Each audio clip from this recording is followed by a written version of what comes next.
बाकी प्रशिक्षणार्थी थोडं साईडला आपले साहेब वसुधा बाबा आणि आता आलेली सर्व बाकी प्रशिक्षणार्थी कृपया थोडस साईडला राहा. आपली जे मंडळी आलेले पाहुणे मंडळी त्यांना भेटू द्या.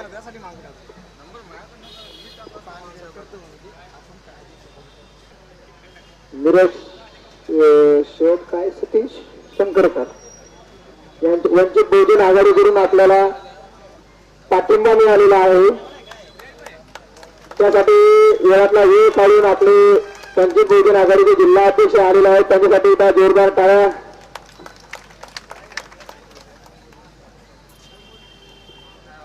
त्यानंतर तासगाव शहर तालुका प्रमुख श्री सोना शिंदे गट प्रदीप माने पाटील हे सुद्धा आपल्या या उपोषणाला पाठिंबा. त्यांना मुदतवाढ मिळाली, परंतु ती मुदत या चालू महिन्या 2 महिन्यामध्ये संपेल. मग या सुशिक्षित तरुण तरुणींनी करायचं काय हा मोठा प्रश्न त्यांच्या समोर उभा टाकलेला आहे. आपण आज जर महाराष्ट्राची धुरा पाहिली तर मुंबई पुणे यासारख्या ठिकाणची सुशिक्षित तरुण मुले वाम मार्गाकडे वळलेले आहेत. परंतु मला अभिमान वाटतो आपल्या सांगली जिल्ह्याचा. तुमच्या सारख्या या तरुण होतकरू मुला मुलींचा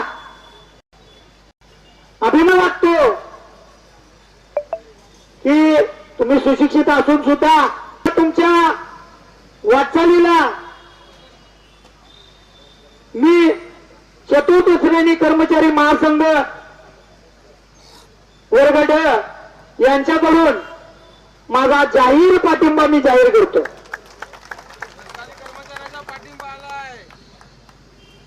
मी महापालिकेमध्ये सध्या कार्यरत आहे. महापालिकेमध्ये माझी ट्रेड ऍक्ट युनियन आहे आणि तुमच्यातले बसलेले बरेच कर्मचारी ते आमच्या महापालिकेशी निगडीत आहेत. त्यांच्याशी माझा नेहमी संवाद होतो आणि मी त्यांनाही आश्वासित केलेलं आहे जिथे गरज लागेल तिथे राम सासने तुमच्या पाठीशी ठामपणे उभा राहील असं मी माझ्या महापालिकेत कार्य करणाऱ्या सर्वच कर्मचाऱ्यांना मी आश्वासित केलं. आणि आजची परिस्थिती सांगतो की आमची महापालिका फक्त काही टक्क्यामध्ये महापालिकेत काम करणारे कर्मचारी नसल्यामुळं बरेच विभाग आज बंद ठेवण्यात आलेले आहेत. म्हणजे तुमची उणीव किती प्रमाणात भासते हे आज मी पाहून येतो तुम्हाला सांगण्यासाठी आलेलो आहे. आणि खरोखरच तुमचा लढा हा यशस्वीतेचा आहे आणि तुमच्या लढ्याला पण आपला रोजगार जाईल या भीतीनं जवळपास महाराष्ट्राच्या कानाकोपऱ्यातून युवक या ठिकाणी आलेले आहेत. परंतु हा स्टेशन चौक या ठिकाणी एखादी सभा झाली किंवा एखादं आंदोलन झालं तर निश्चितपणे यश मिळतं. तुम्ही सर्वांनी थोडासा संयम धरा. माननीय या राज्याचे उपमुख्यमंत्री एकनाथजी शिंदे साहेबांनी घेतलेला जो निर्णय आहे, शिंदे साहेबांची संपूर्ण महाराष्ट्रात नव्हे तर देशामध्ये एक ओळख आहे की दिलेल्या शब्दाला जागणारे म्हणून.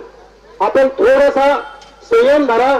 एक या ठिकाणचं शिष्टमंडळ घेऊन या ठिकाणी आमचे जिल्हा प्रमुख महेंद्रभाऊ चंद्रे असतील, आमचे सरपंच संघटनेचे महाराष्ट्राचे अध्यक्ष प्रदीप माने साहेब असतील, आमचे सहकारी शंकरजी माने साहेब असतील, हे सर्व एकदा शिष्टमंडळ घेऊन आपण लवकरात लवकर उपमुख्यमंत्री आणि मुख्यमंत्री सरकारकडे आपण मागणी करू. परंतु त्यापुढे जाऊन महाराज माझी आपल्याकडे विनंती आहे आणि आम्ही सगळेजण आपल्या ठिकाणी एक शब्द देतो आणि थांबतो. जय हिंद, जय महाराष्ट्र. यानंतर प्रदीप माने साहेब बोलतील.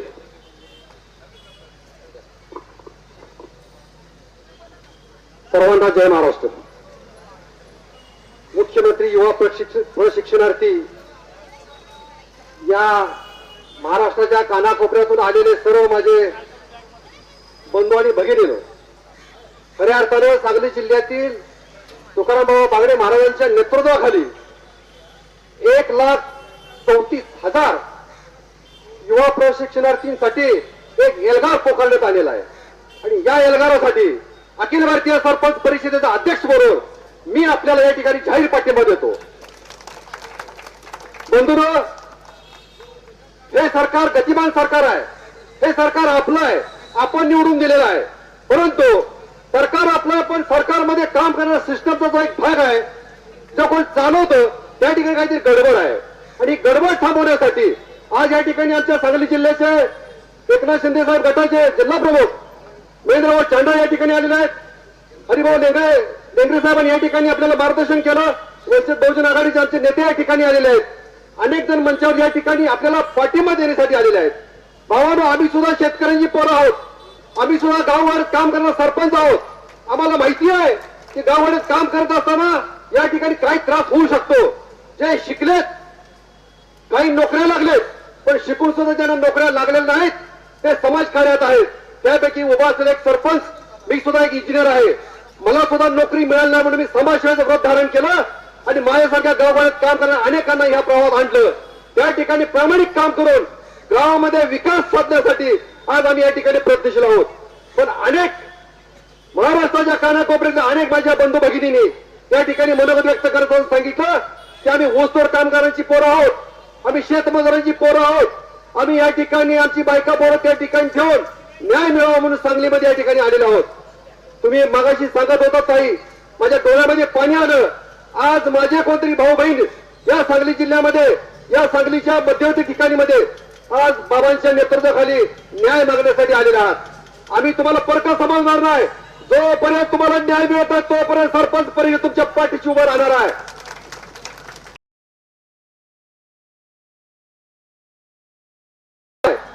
1,34,000 ते जे युवक आहेत, शेतकऱ्यांची पोरं आहेत, आज ज्यांना खायचे वांदे झालेले आहेत. मला भाऊ एवढं या ठिकाणी सांगायचं आहे, सरकार आपलं आहे जरूर. सरकारमध्ये अनेक नेते चांगलं काम करतायत. मुख्यमंत्री साहेब असतील, उपमुख्यमंत्री दोन्ही असतील, चांगलं काम करतायत. परंतु एकनाथभाई शिंदेचा शब्द हा प्रमाण असेल, 100% या ठिकाणी काहीतरी मार्ग निघेल. आणि तुमचं हे जे बांधकाम क्षेत्रात काम करताय ते नियमित करण्यासाठी बाबा आपण प्रयत्न करू. आमच्या अध्यक्षांनी सांगितलेलं आहे, एक शिष्टमंडळ तयार करू. आणि आज आपण या ठिकाणी प्राणांतिक उपोषणाला बसलेलो आहात. ज्यावेळी मला समजलं, तात्काळ माझ्या सहकार्याने घेऊन मी जिल्ह्यातील प्रमुख पदाधिकारी घेऊन या परिसरात मी आलेलो आहोत. मी पाठिंबा देतोय, पण मी तुमच्या सोबत आहे. जोपर्यंत तुम्हाला न्याय मिळतो तोपर्यंत आम्ही तुमच्या सोबत राहू. तसं की अखिल भारतीय सरपंच परिषदेचे 28,000 ग्रामपंचायत सरपंच, उपसरपंच सदस्य तुमच्या पाठीशी उभा रस्त्यावर येतील. कारण हा लढा तुमच्या जीविताचा आहे, तुमच्या जन्म मरणाचा आहे. अनेक जण 23, 24, 25, 30, 40 वर्षाचे युवक मला या ठिकाणी दिसत आहेत. तुम्ही आयुष्यभर शिक्षण घेऊन काहीतरी करावं, कुटुंबासाठी समाजासाठी काहीतरी करावं या भावनेनं तुम्ही हे प्रशिक्षण पूर्ण केलेलं आहे. हे प्रशिक्षण पूर्ण केलेलं वाया जाणार नाही. कारण हा शब्द देवाभाऊंचा आहे, हा शब्द एकनाथ शिंदे साहेबांचा आहे, हा शब्द अजित दादांचा आहे. त्यामुळे भावनो, या महाराष्ट्रातील गावगाड्यातील प्रत्येक शेतकऱ्यांची पोरं या ठिकाणी प्राथमिक स्वरूपात आलेली आहेत. जर का तुम्ही ठरवलं तर 1,34,000 यायचं तर एवढा मोठा मोर्चा की इकडची गाडी तिकडे जाऊ शकणार नाही. परंतु आपण सबुरीने घेतलाय. बाबाच्या नेतृत्वाखाली या ठिकाणी आज आपण एकत्र आलेले आहात. बाबा संयुक्त आहेत. आज या ठिकाणी आलेल्या जिल्ह्यातले महाराष्ट्रातील प्रमुख पदाधिकारी आलेले आहेत. परंतु सरकारला भाऊ आपण एखादं शिष्टमंडळ घेऊन जाऊ, त्याच्या समोर त्या व्यथा मांडू. या बंधूंची मागणी आहे फक्त 10,000 द्या. अरे 10 काय मागताय? एक वळू प्रशासन पोचताय 1.5 लाखाचा, त्याला रिटायर करा आणि या प्रशिक्षणाची त्या ठिकाणी द्या. ग्रामविकास असेल, महसूल असेल, पोलीस प्रशासन असेल, नगरपालिका असेल, महानगरपालिका असतील, आज सुद्धा माझ्या माता भगिनी रात्रंदिवस त्या ठिकाणी खेटे घालतायत. महसूल प्रशासनामध्ये भूमी अभिलेख असेल, ग्रामपंचायत विभाग असेल. जगाला शांतीचा संदेश देणारे तथागत गौतम बुद्ध, स्वराज्य निर्माते, छत्रपती शिवाजी महाराज, स्वराज्य प्रतिपालक छत्रपती संभाजी महाराज, शिक्षणाची ज्यांनी बहुजनांना दारं मोकळी करून दिली ते ज्योतिबा फुले, माता सावित्रीबाई फुले, आरक्षणाचे जनक छत्रपती शाहू महाराज, तुम्हाला मला आज रस्त्यावर उतरण्याचा अधिकार दिला. तुम्हाला मला समान वेतन किमान वेतन मागता आलं पाहिजे म्हणून कामगार ऍक्ट लिहिला. तुम्हाला मला 7वे वेतन, 8वे वेतन, 9वे वेतन, 10वे वेतन मागण्याचा अधिकार ज्या बाबासाहेबांनी दिला. तुम्हाला मला शिक्षण आणि शिक्षणाबरोबर योग्य दाम आणि काम देण्याचं काम या सरकाराचं आहे म्हणून सांगणारे विश्वरत्न परमपूज्य बोधिसत्व डॉक्टर बाबासाहेब आंबेडकर. जग बदल घालून गावं मज सांगून गेले भीमराव. देश स्वतंत्र झाला 15 तारखेला आणि 16 तारखेला ज्या माणसानं सांगितलं की ये आजादी झूठी है और देश की जनता भोगी है, म्हणजे बघा ज्या क्रांतिकारी अण्णा भाऊ साठेंनी ही आजादी झूठी आहे आणि देश की जनता भोगी आहे, तर ही जनता भोगी आहे ते त्यावेळेला त्यांना माहित होतं. म्हणून देश स्वतंत्र झाल्यानंतर दुसऱ्या दिवशी त्या पहिल्या कामगार नेत्यानं तुमच्यासाठी आणि माझ्यासाठी सांगितलं होतं की देश की जनता भोगी आहे. त्या अण्णाभाऊ साठे ज्या महापुरुषांना, वर्तमान महापुरुष ज्यांनी तुम्हाला सांगितलं होतं की बाबांनो वंचित बहुजन आघाडीचं सरकार तुम्ही निवडून आणा, वंचित बहुजन आघाडीचं सरकार निवडून आणा, त्यावेळेला तुम्ही बाबासाहेब आंबेडकर आराध्य दैवत गणरायाला वंदन, विश्वरत्न डॉक्टर बाबासाहेब आंबेडकर यांना वंदन. आज या आंदोलनासाठी अत्यंत आपलं जीव तळमळीनं या ठिकाणी आंदोलन करणारे आपले संत तुकाराम महाराज. खरं तर बोलायचं भरपूर काही आहे. अनेक लोकांनी आपलं मनोगत वेगवेगळ्या पद्धतीनं या ठिकाणी मांडलं, परंतु सत्ताधारी पक्षाचा जिल्हा प्रमुख म्हणून अत्यंत जबाबदारीनं या ठिकाणी जे काही बोलायचंय ते बोलावं लागेल. मी सुरुवातीपासून बोलेन. खरं तर प्रशिक्षणार्थ म्हणजे मुख्यमंत्री प्रशिक्षणार्थ युवा लोकांना जी नियुक्ती तात्पुरत्या स्वरूपाची देण्यात आली त्याचं मूळ उद्दिष्ट याच्यापासून आपण बोलावं लागेल. कारण आपण बघितलं की या देशामध्ये, या राज्यामध्ये अनेक राजकीय नेत्यांनी सत्ताधारी पक्षाचं काम केलं आणि ते करत असताना तळागाळातल्या लोकांसाठी वेगवेगळ्या योजना निर्माण केल्या, परंतु ते प्रभावीपणे त्यांना आखता आल्या नाही किंवा मांडता आल्या नाही. परंतु मागचं कालखंड आपण जर पाहिलं तर या सर्व तमाम महाराष्ट्रातल्या जनतेच्या हृदयातले मुख्यमंत्री म्हणून ज्यांची ओळख झाली ते माननीय एकनाथजी शिंदे साहेब. आपल्या पोटाची खळगी भागवण्यासाठी आपलं गाव सोडून एक शेतकऱ्याचा पोरगा ठाण्यासारख्या शहरामध्ये गेला आणि रिक्षा चालवून आपल्या कुटुंबाच्या पोटाची खळगी भागवू लागला. आणि ते करत करत धर्मवीर दिघे साहेब सारख्या एक गुणवंत नेतृत्वाच्या हाताला लागला आणि खऱ्या अर्थानं समाजाशी बांधिलकी राखून आपल्या कुटुंबाचं कल्याण करता करता आपल्याला इतरांचं पण कल्याण करता येतं असं नेतृत्व म्हणून ज्याची ओळख आहे ते एकनाथ शिंदे साहेब. अनेक राजकीय घडामोडी घडल्या आणि त्या घडामोडीतून साहेबांच्या हातात अशी सूत्र आली की ते फक्त मागणी करणाऱ्याच्या मध्ये नाही तर मागणी करणाऱ्यांची मागणी पूर्ण करणाऱ्याच्या यादीमध्ये येऊ लागले. आणि त्यांनी ठरवलं की आपण जबाबदार महाराष्ट्राच्या मुख्यमंत्री पदावर आहोत, तर आपण ज्या ज्या अडचणीला सामोरं गेलो, आपल्या कालखंडामध्ये आपण जे जे दुःख यातना भोगल्या त्या आपल्या गरीब बांधवांना, या शेतकऱ्यांच्या, गोरगरीब मजुरी करणाऱ्यांच्या मुलांना भोगावे लागू नये म्हणून त्यांनी कल्याणकारी योजनेचा जन्म घातला.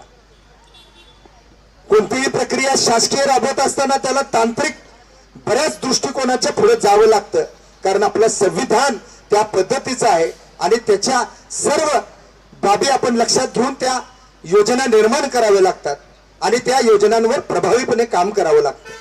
म्हणून खऱ्या अर्थानं साहेबांनी ज्या ज्या भरती प्रक्रियेमध्ये आपल्या शिकलेल्या बेरोजगार मुलांना अडचण येतात हरिभाऊ, त्या कशा मार्गी लावायच्या त्याचं एक सूत्र तयार केलं.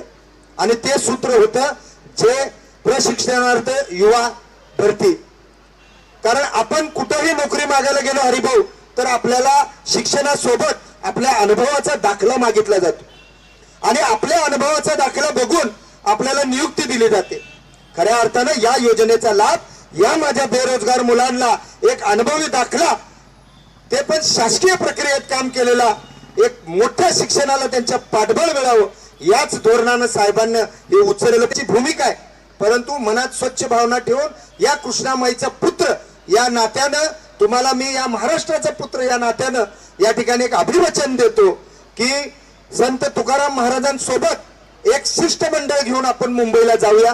शिंदे साहेबांपुढे आपण ही व्यथा मांडूया आणि त्याला मार्गस्थ करूया. खऱ्या अर्थानं तुमचं आंदोलन खूप आक्रमक आहे. त्याची आक्रमकता सगळ्यांच्या पर्यंत पोहोचलेली आहे. तुमची भूम छत्रपती शिवाजी महाराज की, भारत माता की, वंदे वंदे वंदे. डॉक्टर बाबासाहेब आंबेडकरांचा, महात्मा बसवेश्वरांचा, छत्रपती शाहू महाराजांचा, महात्मा फुलेंचा, सावित्रीबाई फुलेंचा, अहिल्यादेवी होळकरांचा, सर्व थोर महात्म्यांचा, आई राजा, बोल भवानी माता की, छत्रपती शिवाजी महाराज की. तुकाराम बाबा तुम आगे बढ़ो, तुकाराम बाबा तुम आगे बढ़ो, तुकाराम बाबा तुम आगे बढ़ो.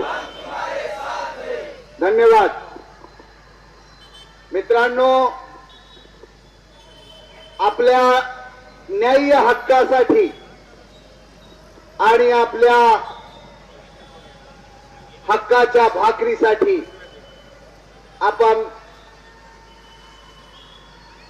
गेले 5 महिने झालं विविध आंदोलन आपण करत आहोत. मग आपल्या तालुक्यातल्या तहसील कचेरीवर असेल, जिल्ह्यातल्या जिल्हा कचेरीवर असेल, मुंबईतल्या आझाद मैदानातील विविध मोर्चे असतील, विविध उपोषण असतील, ते आज सांगलीतल्या या चौकामध्ये होत असलेल्या तुकाराम बाबांचं हे प्राणांतिक उपोषण असेल. या विविध उपोषणाच्या माध्यमातून, विविध आंदोलनाच्या माध्यमातून महाराष्ट्रातील 1,34,000 प्रशिक्षणार्थ्यांच्या कायमस्वरूपी रोजगाराचा प्रश्न घेऊन आपण राज्य सरकारशी भांडत आहोत. आपण त्यांना प्रेमाने बोलत आहोत, आपण त्यांना हात जोडून बोलत आहोत, आपण त्यांना शांतीच्या मार्गाने आपल्या हाताला रोजगार द्या अशी मागणी करत, आपल्या हक्काची भाकरी मिळवण्यासाठी ज्या संख्येनं, ज्या मोठ्या संख्येनं, ज्या पोटतिडकीनं आपण या सांगलीमध्ये आलात आणि तुकाराम बाबांना पाठिंबा दिलात, त्याबद्दल मी सर्वप्रथम बालाजी पाटील चाकूरकर मनापासून तुमचं अभिनंदन करतो, कौतुक करतो आणि तुमच्या पाठीशी मी खंबीरपणे उभा आहे. आणि तुकाराम बाबाच्या आंदोलनाला मी जाहीर पाठिंबा व्यक्त करतो आणि मी आपल्या सोबत असल्याचं मी या ठिकाणी जाहीर करतो. मित्रांनो, बाबांनी थोडस अचानक घोषणा केली आणि थोडीशी आमची गडबड झाली. 1 तारखेची घोषणा झाली आणि 3 तारखेला माझ्या मुलीचा एंगेजमेंट कार्यक्रम काल लातूरमध्ये होता. मी बाबांना सुद्धा बोललो होतो, ते येतो म्हणाले होते, पण त्यांना लक्षात राहिलं नाही. 1 तारखेचा प्रोग्राम त्यांनी घोषित केला. माझ्या कन्येचा प्रोग्राम होता. नाव सोनूबाई आहे आणि पायात वाळा कशाचा आहे? कठलाचा. उपयोग आहे का? नाव दिलं म्हणजे काय झालं? तुमची निवडणूक संपली, लाडक्या बहिणी खुश, लाडके भाऊ खुश, आणि या लाडक्या भावानी आणि लाडक्या बहिणींनी आमच्या लाडक्या देवाभाऊला बंपर बहुमत मिळवून दिलं आणि सत्तेमध्ये ते स्थानापन्न झाले. सत्तेमध्ये स्थानापन्न झाल्यानंतर आपण म्हणलं आता लाडक्या भावाचा 6 महिन्याचा कार्यकाळ संपत आला, पुढे काय प्रश्न सगळ्याला भेडसावायला लागला. संपूर्ण महाराष्ट्रातला युवा रस्त्यावर उतरला आणि या प्रशिक्षणार्थ्यांना उत्तर देणं राज्य सरकारला कठीण झालं आणि राज्य सरकारनं आपली विविध आंदोलनं आझाद मैदानावर 4 तारखेला आणि 16 तारखेला विराट असे मोर्चे झाले. 24 दिवस आपण आझाद मैदानावर बेमुदत आमरण उपोषण केलं. बाबांनी पायी दिंडी काढली पुन्हा आणि त्या सगळ्या गोष्टीचा आणि आपण आपापल्या महाराष्ट्रातल्या जिल्हाभरातल्या जिल्हा कचेरीवर आपण सर्वांनी केलेल्या आंदोलनाचा परिणाम आपणाला 5 महिने मुदतवाढ दिली. आपली मागणी 5 महिने मुदतवाढीची होती का? प्रशिक्षणाचा कालावधी वाळी सर आपल्याला मार्गदर्शन करणार आहे. मुख्याध्यापक जत आश्रमशाळा वाळी सर.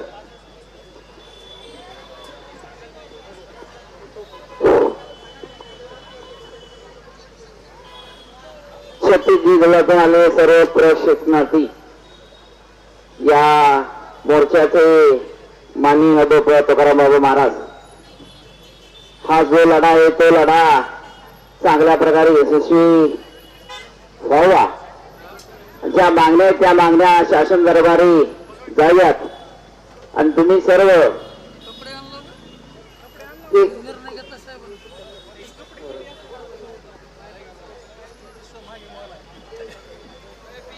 हा जो लढा आहे तो लढा 100% यशस्वी व्हावा. आपण सर्व तन मन धन अर्पण करून या लढ्यासाठी छत्तीस जिल्ह्यातून तुम्ही या ठिकाणी आलात. 100% तुमच्या ज्या मागण्या आहेत त्या मागण्या शासन दरबारी पूर्ण होतील अशी अपेक्षा करतो आणि मी माझे 2 शब्द या ठिकाणी संबोधतो. जय हिंद, जय महाराष्ट्र.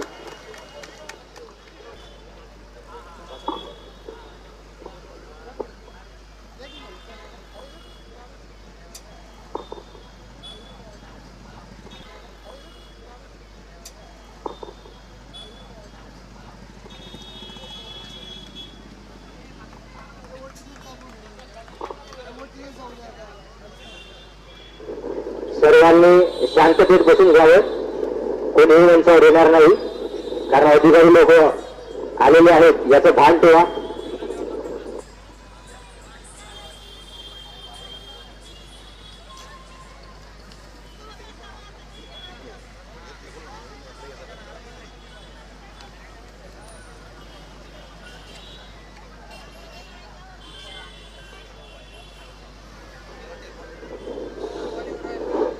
सर्व प्रशिक्षणार्थींना सूचित करण्यात येते की सर्व आपल्या ते समोर येऊन बसा, आजूबाजूला फिरू नका.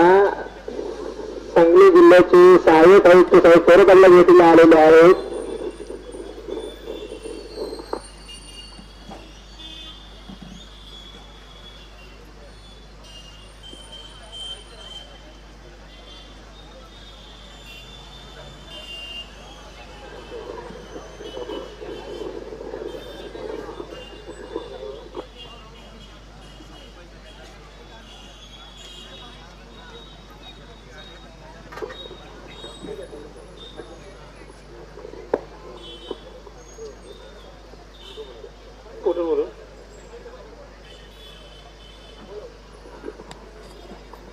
सर्व माझ्या बंधू आणि भगिनींना सप्रेम नमस्कार. तुकाराम बाबाला पण नमस्कार माझा. आपल्याला मी विनंती करतो की वर्ण मला निरोप आलेला आहे की वरच्या पातळीवर बैठक आपल्या संदर्भात मागण्यासंदर्भात होणार आहे, तर आपण उपोषण मागं घ्यावं ही मी आपल्याला विनंती करतो.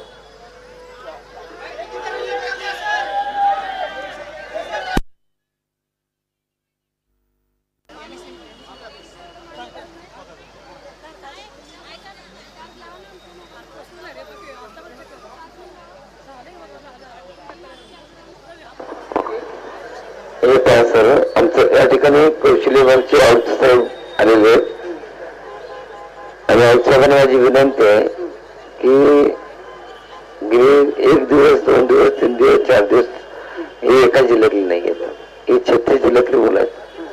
माझी आपल्याला विनंती आहे की तुम्ही आम्हाला एक लेखी पत्र किंवा अमुक तारखेला मीटिंग लावतोय, उद्याच लावा आमचं म्हणणं नाही, पत्र तुम्ही द्या, उपोषण मागून देतो. बरोबर, नॉर्मल फक्त तुम्ही आत्ता घेऊया पत्र. बरोबर ना? एक मिनिट, जरा इकडे चला, जरा इकडे चला बघा, जरा बाबा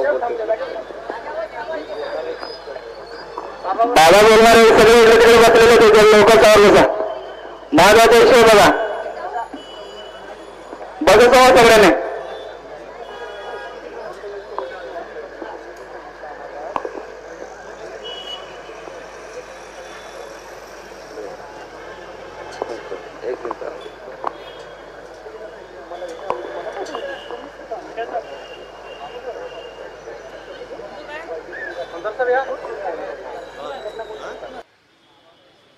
तुम्ही पण उपोषण चालू केलं किती जण जेवला नाही?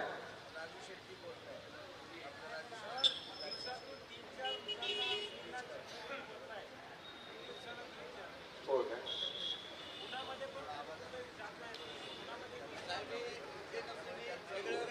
जिल्ह्यातल्या परवा